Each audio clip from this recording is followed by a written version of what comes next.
Bismillahirrahmanirrahim. Alhamdulillahirabbil alamin.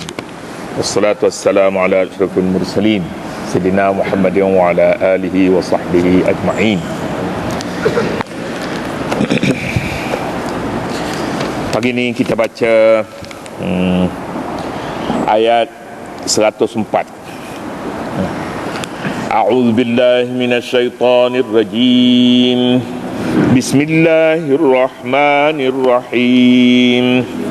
Wa idza qila lahum ta'alau ila ma anzalallahu wa ila ar-rasul qalu hasbuna ma wajadna alaihi aba'ana awalau kana aba'uhum la ya'lamuna syai'an wa la yahtadun.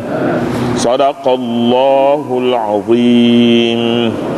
Wa idza qila lahum ta'alau, dan apabila dikatakan kepada mereka marilah, ta'alau, marilah, ila ma anzalallahu, menurut apa yang diturunkan oleh Allah, yakni Al-Quran, wa ila rasuli, dan kepada rasulnya Rasul Allah, kepada Rasul yakni hadis.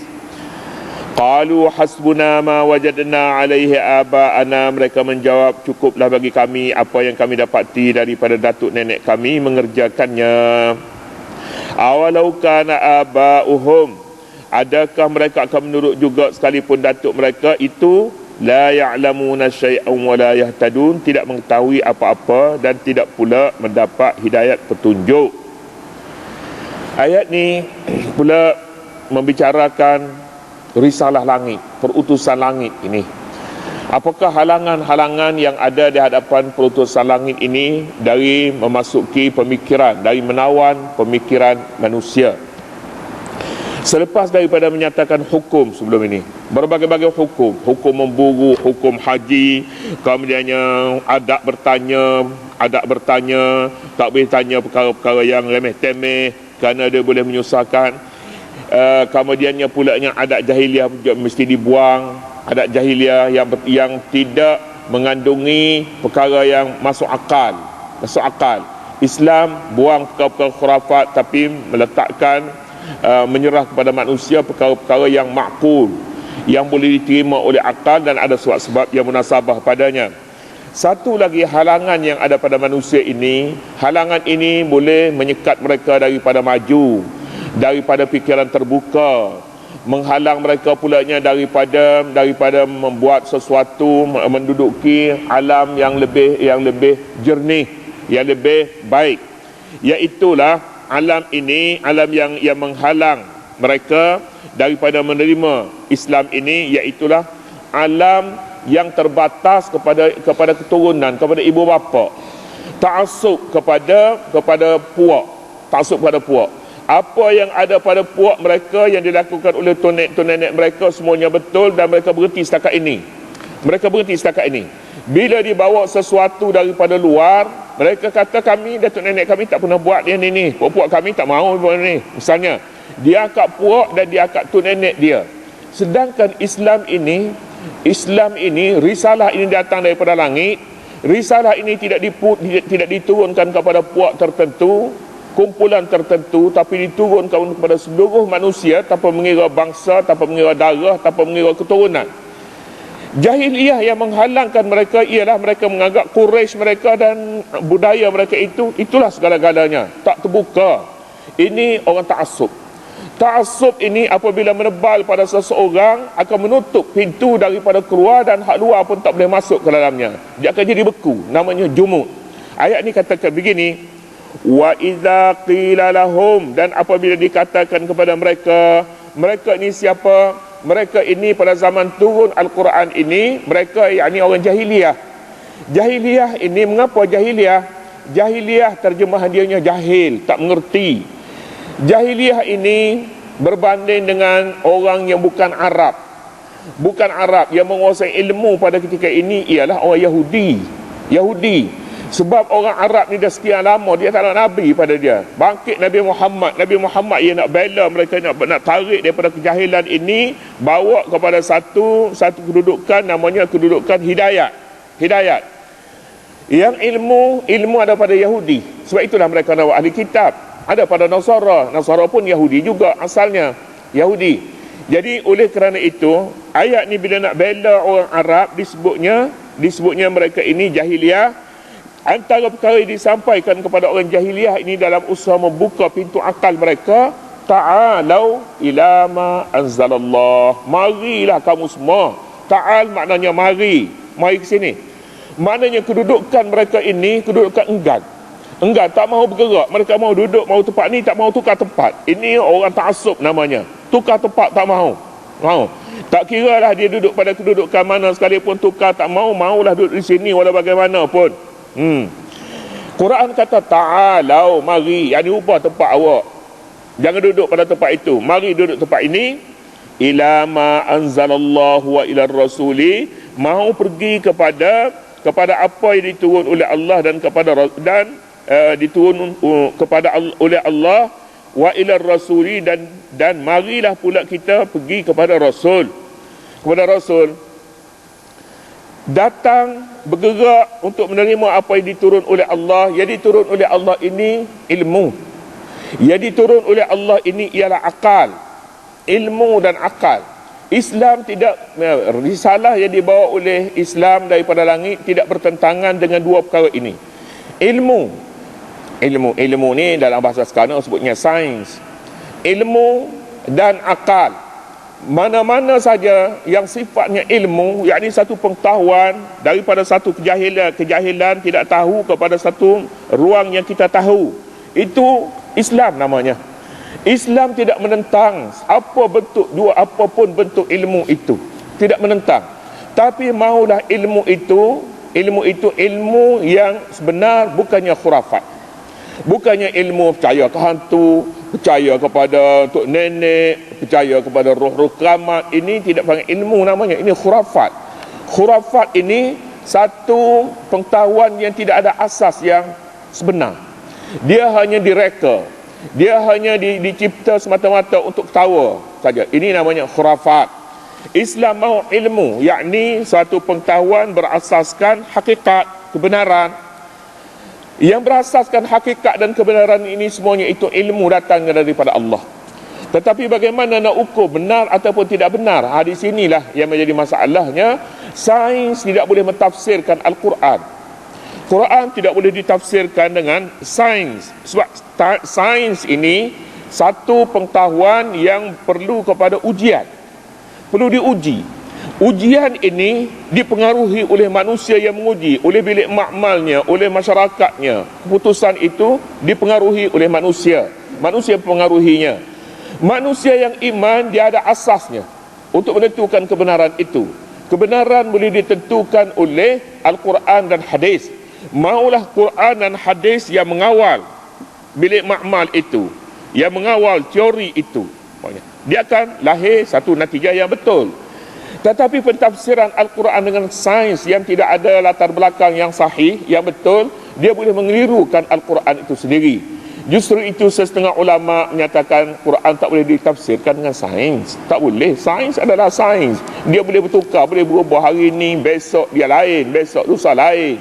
Jadi jika Al-Quran turut kepada perubahan itu, Al-Quran boleh dibawa ke sana ke sini dan boleh turut siapa saja yang berfikir kemudian dia mahu letakkan pemikiran itu di bawah Al-Quran, maka boleh dibuat begitu. Quran tidak mahu. Ahli tafsir menolak tafsiran yang seumpama ini. Tetapi orang yang setengah orang yang tidak mengerti, dia kata pasal apa tak tafsir Quran ini dengan sains? Hari ini baru kita boleh maju. Yang nak maju tu nak maju macam mana? Mahu majukan iman dan hidayat kah? Ataupun mahu maju ini menurut khurafat yang kita pegang itu? Khurafat tidak pernah membina kemajuan pada manusia. Tetapi Islam, hidayat dan ilmu pernah membina manusia, dan Al-Quran telah membuktikan bahawa suatu zaman telah berlalu di mana zaman ini telah menunjukkan kecemerlangannya dalam hidup di dunia yang ada hubungannya dengan akhirat. Katanya di sini ta'alau ila ma anzalallahu wa ila rasuli, dan kepada Rasul. Tetapi manusia jahiliah ini oleh kerana hatinya ini dibelenggu, hatinya ini tertutup dengan ta'assub kepada budaya, kepada tok neneknya, qalu hasbuna ma wajadna alaihi aba'ana. Mereka kata macam mana? Hasbuna, cukup dah setakat yang kami dapati daripada datuk nenek kami. Kain datuk nenek kami dia dah ada dalam rumah dia, dah ada berhala, macam-macam berhala dah ada. Kemudiannya pulaknya cara kita nak hidup pun dah macam-macam dah. Jadi ada ini dah cukup dah, tak payahlah bawa hak luar, kami tak boleh terima hak luar. Hasbuna maknanya cukuplah. Apabila sikap seorang itu mengambil keputusan cukup dengan apa yang ada, dia tak boleh bergerak. Dia tidak nampak kemajuan yang ada di luar untuk dia cari bersama, tetapi sebaliknya dia kata apa yang ada pada luar itu semuanya tak baik, semuanya masam, buruk semuanya. Apa yang ada padanya inilah yang betul dan cukup setakat ini. Orang ini dia tak boleh maju. Kalau dalam pelajaran pun dia tak boleh naik, dalam harta pun dia tak boleh kaya, dalam bidang sekalipun dia tak boleh. Quran menentang sikap ini. Quran tidak boleh terima sikap ini. Quran mahu dalam bidang ilmu pengetahuan belajar minal mahdi, daripada buai ila lahdi, hingga mati. Tak ada berhenti sekarang ni. Dalam Islam dia ada perkara yang kita kena rasa cukup dengan apa yang ada. Kerana barang itu barang membinasakan manusia, iaitu dunia. Dunia ini cukup dengan apa yang ada pun jangan salah faham. Kita cari dulu, kemudian agak tak dapat, kita kata cukup dengan apa yang ada. Itu. Tapi jika kita cari, kita dapat dunia. Kalau boleh dunia dalam tangan kita seorang, baru kita senang urus. Kita seorang pegang dunia ini, baru kita boleh urus. Harus bagi seorang itu memiliki dunia ini. Tetapi jika kita cari, nampak gayanya kita cari dunia ni, kita cari makin jauh, barulah kita ada sifatnya qanaah. Qanaah ni maknanya cukup dengan apa yang ada, untuk setakat ni lah. Untuk memuaskan jiwa ini bahawa sebenarnya kita tak dapat, ada satu peraturan lain yang ada di belakang kita menghalang untuk kita dapat perkara itu. Tapi jika kita pergi, dunia datang, takkan kita buang? Tak ada. Ini tidak disuruh oleh Islam. Kadang-kadang kita memahami konsep tasawuf ni salah. Salahnya artinya qanaah, zuhud, tafsirannya ialah duduk saja-saja di rumah, jangan kerja. Cukup dengan apa yang ada. Oh, salah. Kita mesti kerja sampai mati. Mesti bekerja sampai mati. Jika ada peluang-peluang kaya itu datang. Tapi nampak gayanya tak datang. Kita penyakit ada datang, tapi harta nampaknya makin jauh. Berhentilah. Ini baru kita katanya cukup tak apa yang ada. Cukup apa yang ada. Kita angkat tangan tu maknanya kita dah kalah. Tapi kalau kita masih menang, pergi. Jangan berhenti. Dalam ilmu pengetahuan lain sikit. Ilmu pengetahuan hendaknya seorang itu jangan mengalah dalam apa keadaan sekalipun sehingga mati. Utlubul ilma minal mahdi ila lahad. Carilah ilmu daripada buai hingga ke liang lahat. Imam Ahmad bin Hanbal rahmatullahi alaih dalam pengajiannya telah menjadi satu kata-kata yang dipakai dan memberansangkan kepada penuntut-penuntut ilmu. Satu ketika Imam Ahmad berjalan nak pergi mengaji. Umur dah tua dah. Dia bawa bekas dakwat. Dulu bila nak menulis dia tak ada bolpen macam ni. Dia ada bawa botol dakwat satu, dah batang kayu, celup dalam botol tu menulis, celup tulis. Itu dia dulu. Sekarang ni dah tak ada dah. Dakwat pun budak-budak tak erti dia sudah ada pen basah kering. Begitu. Imam Ahmad bin Hanbal, orang tanya nak ke mana? Dia kata botol ini nak bawa pergi ke kubur. Bukan nak pergi kubur, dia nak pergi sekolah. Maknanya dia akan bawa botol ini sepanjang hayatnya. Dia akan berhenti ketika dia dibawa ke kubur. Baru dia akan berhenti bawa botol dakwat ni. Maknanya ilmu pengetahuan minal mihbarah ilal maqbarah. Daripada botol dakwat sehingga kepada liang lahat. Begitu. Kemudian orang jahiliah tidak begitu. Orang jahiliah tidak terbuka fikirannya untuk belajar selama hidup. Apa yang mereka terima daripada datuk nenek mereka kata hasbuna ma wajadna alaihi aba'ana, cukup apa yang kami dapati daripada datuk nenek kami. awalau kana aba'uhum, sekalipun datuk nenek mereka itu la ya'lamuna syai'an, tidak mengetahui sesuatu dan tidak pula mendapat hidayah. Dua sumber yang mesti kita cari untuk membina kehidupan ini. Pertama ilmu, yang kedua bimbingan. Ilmu yang dicari jika tidak dibimbing, sudah tentu boleh ada kemungkinan yang dicari itu penawar, tapi yang dijumpainya racun. Mengapa? Sebab dia mengaji tak ada guru. Mengaji tak ada guru, tak ada pembimbing, tak boleh. Tak ada pembimbing, tak boleh. Dia mesti dibimbing bagaimana nak menggunakan senjata. Ilmu sebenarnya bagaikan senjata. Kadang-kadang senjata ini bila salah diguna, dia berbahaya kepada seorang. Ilmu pun demikian juga. Jadi ayat ini dua perkara yang dinafikan daripada datuk nenek mereka, menyebabkan datuk nenek tidak boleh diterima pesanan datuk nenek.